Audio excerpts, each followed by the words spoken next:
എല്ലാവർക്കും നമസ്കാരം. ത്രിമധുരം ചാനൽ കാണുന്ന എല്ലാവരെയും കൊണ്ട് ഗുരുവായൂർ പോകണമെന്നൊരാഗ്രഹമുണ്ട്. പക്ഷേ അത് നടക്കില്ല. അതുകൊണ്ട് തന്നെ എല്ലാവർക്കും ഒന്നിച്ച് മനസ്സുകൊണ്ടൊന്ന് ഗുരുവായൂർ പോയാലോ, ഒന്ന് തൊഴുതിട്ട് വരാം.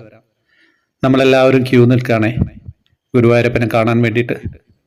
എല്ലാവരും ആർക്കും ക്ഷീണമൊന്നുമില്ല. മനസ്സുകൊണ്ട് എല്ലാവരും ശക്തമായിട്ട് തന്നെയാണ് ഇരിക്കുന്നത്. എല്ലാവരും നാമം ജപിക്കുന്നുണ്ട്. ഗുരുവായൂർ പടിഞ്ഞാറ് നിന്ന് വരുന്ന ആ ഒരു കാറ്റ്, മുല്ലപ്പൂവിൻ്റെ ആ ഒരു സുഗന്ധം, പിന്നെ ഇടയ്ക്കിടയ്ക്ക് ഗുരുവായൂരപ്പൻ്റെ അനൗൺസ്മെൻ്റ് നിങ്ങൾ കേൾക്കാറില്ലേ?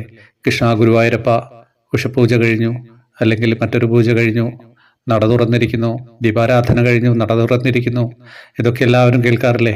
അതൊക്കെ കേട്ടുകൊണ്ട് നമ്മൾ കാത്തിരിക്കുകയാണ്. അങ്ങനെ നമ്മുടെ വരി മുന്നോട്ട് നീങ്ങുന്നുണ്ട്. എല്ലാവരുടെയും കയ്യിൽ പല പല പുസ്തകങ്ങളുണ്ട്. പുസ്തകങ്ങൾ വായിക്കുന്നുണ്ട്, ഭജന ചൊല്ലുന്നുണ്ട്, നാമം ജപിക്കുന്നുണ്ട്. അങ്ങനെ നമ്മൾ നേരെ ഉള്ളിലോട്ടെത്തുകയാണ്.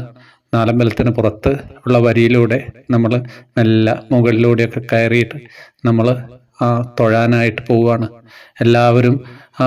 എല്ലാവരും മനോഹരമായിട്ടാണ്, ഭക്തിയോടെയാണ് ജപിക്കുന്നത്. കൃത്യമായിട്ട് വരിയിൽ നിൽക്കുന്ന ക്ഷീണമൊന്നും ആർക്കും അനുഭവപ്പെടുന്നില്ല അല്ലേ? എല്ലാവരും കൂടെ വരുന്നില്ലേ? അപ്പം നമ്മൾ നേരെ നാലമ്പലത്തിനുള്ളിലേക്ക് പ്രവേശിക്കുകയാണ്. പ്രവേശിക്കുമ്പോൾ നമുക്കറിയാമല്ലോ, അവിടെ AC-യുടെ ഒരു തണുപ്പ് എല്ലാവരെയും ഒന്ന് ആലിംഗനം ചെയ്യൂലേ. അപ്പം നമ്മൾ ഭഗവാനെ കാണാനാണ് നമ്മൾ ഉള്ളോട്ട് പോകുന്നത്. ഗുരുവായൂർ എന്ന് പറയുന്നത് തന്നെ എല്ലാവർക്കും അറിയാമല്ലോ. എന്താണ്, ഒന്നും പറയാനില്ല, വാക്കുകൊണ്ടൊന്നും പറയാനില്ല. നമ്മൾ തൊഴാൻ പോവുകയാണ്. ശാന്തമായിട്ട് എല്ലാവരും ജപിക്കുകയാണ്. ജപിച്ച് നിങ്ങൾ ഓരോരുത്തരും ഭഗവാന്റെ തിരുമുന്നിൽ എത്തിയായിട്ട് സങ്കല്പിക്കുക. നിങ്ങൾ തൊഴുക. നിങ്ങൾക്ക് ഇപ്പം നിങ്ങളെ വേഗം പോകാൻ പറയാൻ ആരുമില്ല.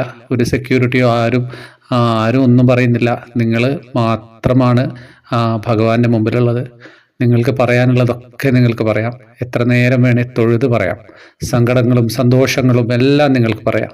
ഭഗവാൻ നിങ്ങളെല്ലാവരെയും കേൾക്കുന്നുണ്ട്. സങ്കല്പിക്കുക. നമ്മൾ ശക്തമായിട്ട് പ്രാർത്ഥിക്കുക. എല്ലാവരും ഓരോരുത്തരും നിങ്ങളുടേതായിട്ടുള്ള എല്ലാം ഭഗവാനോട് പറയാം. ഇത്രയും മനോഹരമായിട്ടുള്ളൊരു അവസരം നിങ്ങൾക്ക് കിട്ടില്ല എന്നുള്ളത് സങ്കല്പിക്കുക. അപ്പോൾ എല്ലാവരും തൊഴുതു കഴിഞ്ഞു എന്ന് പ്രാർത്ഥിക്കുന്നു അല്ലേ? തൊഴുതു കഴിഞ്ഞു എന്ന് വിചാരിക്കുന്നു.